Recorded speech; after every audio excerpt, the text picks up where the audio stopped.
Chief justice of India DY Chandrachud, जिन्होंने न्यायपालिका पर डगमगाता हुआ भरोसा फिर से वापस लाए हैं, उस सीजेआई चंद्रचूड़ की नाक के नीचे जो हो रहा है सुनकर आप हैरान हो जाएंगे। मोदी सरकार पर चल रहे केसेस को पूरी तरह से दबाने की कोशिश हो रही है। ये वीडियो देखने के बाद आपको पता चलेगा।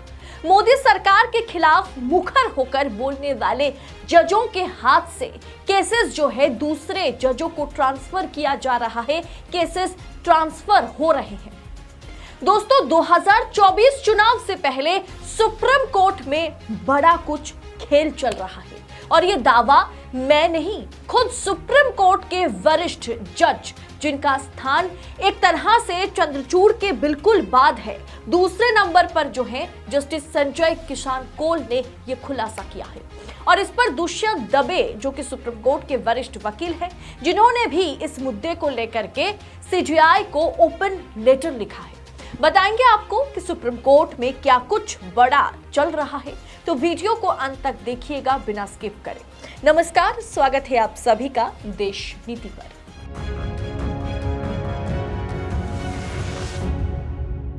देश नीति, केवल सच्ची और पक्की खबरें। दोस्तों, सुप्रीम कोर्ट के अगर सबसे वरिष्ठ जज माना जाए जो मौजूदा समय में है, वो है जस्टिस संजय किशन कौल। उन्होंने हाल ही में कहा कि कुछ चीजों को अनकहा छोड़ देना ही बेहतर है। इस बयान ने दोस्तों तहलका मचा दिया। दरअसल हुआ कुछ ऐसा कि केंद्र की तरफ से न्यायिक नियुक्तियों में देरी से, यानी कोलेजियम के बाद जो सिफारिशें सरकार के पास जाती है, उसी न्यायिक नियुक्तियों में देरी से जुड़े मामलों को जो कि कॉज लिस्ट है उससे हटा दिया गया है। कॉज लिस्ट से सुप्रीम कोर्ट में मंगलवार को ये असामान्य घटनाक्रम हुआ। इसे बहुत अजीब बताते हुए याचिकाकर्ताओं के वकील प्रशांत भूषण ने मामले को हटाने में सुप्रीम कोर्ट की रजिस्ट्री की भूमिका पर सवाल उठा दिया। भूषण ने पीठ से कहा कि मामले को बिना किसी नोटिस के हटा दिया गया, ये कैसे संभव है। जस्टिस संजय किशन कौल की बेंच को मंगलवार को याचिका पर फिर से सुनवाई करनी थी और सबसे बड़ी बात कि जस्टिस कौल को भी नहीं पता था कि इस मामले को डिलीट किया जा रहा है। जस्टिस संजय किशन कौल ने मौखिक रूप से कहा कि उन्होंने कहा कि ना तो मामले को हटाया, ना कि मैंने इस मामले को हटाया, और ना ही मामले की सुनवाई से मैंने इनकार किया। और आगे उन्होंने जो कहा वो बहुत ज्यादा महत्वपूर्ण है। उन्होंने कहा कि मुझे यकीन है कि सीजेआई चंद्रचूड़ को ये जो मामले को डिलीट किया गया, हटाया गया, इसकी पूरी जानकारी उनके पास है। उन्होंने कहा कि कुछ चीजों को अनकहा छोड़ देना ही बेहतर है। पिछली सुनवाई में बेंच ने सुप्रीम कोर्ट कोलेजियम की तरफ से भेजी गई हाई कोर्ट जजों के ट्रांसफर और अपॉइंटमेंट की सिफारिशों में केंद्र की पिक एंड चूज नीति को खारिज कर दिया था। जस्टिस कौल ने कहा था कि एक अन्य याची के वकील ने यह मुद्दा उठाया था और हम ये कह चुके हैं कि हमने इसे डिलीट नहीं किया और बाकायदा इसके बारे में चीफ जस्टिस को अच्छे से मालूम है। प्रशांत भूषण ने कहा कि इस मामले में बेंच को रजिस्ट्री से स्पष्टीकरण मांगना चाहिए। तब जस्टिस कौल ने कहा कि मुझे लगता है कि चीफ जस्टिस को, उन्होंने बार बार कहा कि मुझे लगता है चीफ जस्टिस इसके बारे में वाकिफ होंगे। भूषण ने ये अप्रत्याशित जो घटनाक्रम वहां पर घटा है उसे लेकर के कहा कि जुडिशियल ऑर्डर के बाद भी मामले को लिस्ट नहीं किया गया, ये मामला डिलीट हो गया, ये कैसे संभव है। प्रशांत भूषण ने यह भी कहा कि यह मामला काफी समय से जस्टिस कौल की बेंच द्वारा सुना जा रहा था, तो क्या अब बेंच बदले जाएंगे। यानी सीजेआई चंद्रचूड़ जो कि मास्टर ऑफ रोस्टर है, यानी सीजेआई ही तय करते हैं कि कौन सी पीठ जो है किस मामले की सुनवाई करेगी, किस मामले को रखा जाए, किसे डिलीट किया जाए, हटाया जाए। और ये एक नहीं दोस्तों, एक और केस है जो इससे भी ज्यादा गंभीर है। जी हाँ, ईडी को जिस तरह से अपार शक्तियां दी गई वो वैध है या अवैध है, यानी PMLA prevention of money laundering act का केस भी जस्टिस संजय किशन कौल ही देख रहे थे। ऐसे में देश के बुद्धिजीवी और कानून के जानकार ये बता रहे हैं कि जस्टिस संजय किशन कौल को केस से हटाने के पीछे बड़ी साजिश है। और सबसे बड़ी बात कि केस को, यानी दूसरे केस को, कोलेजियम वाले केस को जिस तरह से डिलीट किया गया सुनवाई से, जिसके बारे में यहां तक कि जस्टिस कौल को कोई जानकारी नहीं दी गई, ये भी सवाल पैदा करता है। क्योंकि जस्टिस संजय किसान कौल ने हाल ही में prevention of money laundering act वाले केस में बड़ी टिप्पणी की थी, यानी सरकार की नींदें उड़ा दी थी। उन्होंने कहा था कि बदले की कार्रवाई गलत है।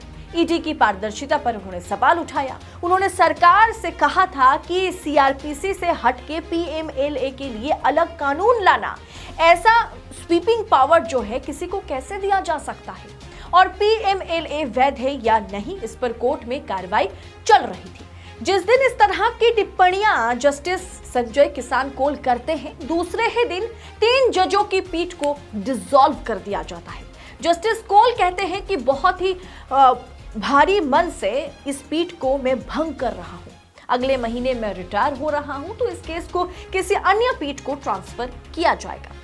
अचानक एक रात में सबको याद आ गया कि अगले महीने जस्टिस कौल रिटायर होने वाले हैं। ऐसा संभव है क्या? जबकि कुछ ही दिन बाद इस मामले को फिर से कहीं ना कहीं रजिस्टर किया गया और दूसरी पीठ इसकी सुनवाई करेगी। यानी कहीं ना कहीं जस्टिस संजय किसान कौल को हटाने की क्या कोशिश की गई? मतलब 2024 चुनाव से पहले अगर जस्टिस किसान कौल ईडी की शक्तियां घटा देते तो क्या होता?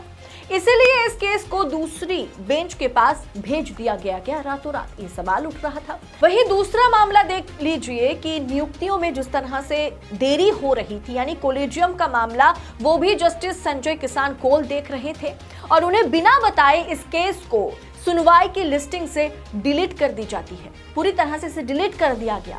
यानी कहीं ना कहीं ये सवाल पैदा करता है कि क्या जस्टिस संजय किसान कौल को हटाने की या उनसे केसेस को छीनने की कोशिश हुई? पहले ही उन्होंने साफ कर दिया जस्टिस संजय किसान कौल ने कि उन्हें कुछ नहीं मालूम था।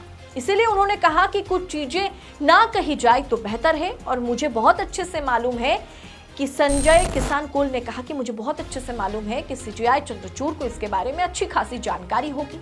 उन्होंने कहा कि कुछ चीजें हैं जो इस कुर्सी में बैठकर कहना मुश्किल है, यानी अगर वो रिटायर हो जाएंगे तो हो सकता है वो कई खुलासे करें।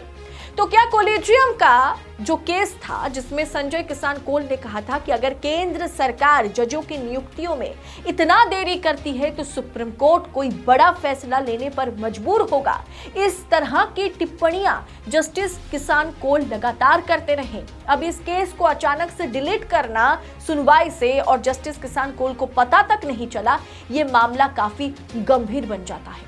इस पर सुप्रीम कोर्ट के वकील प्रशांत भूषण और दुष्यंत दबे ने बड़ा सवाल उठाया कि क्या सीजेआई के नाक के नीचे सुप्रीम कोर्ट अब चुनाव आयोग या ईडी की तरह काम करेगा?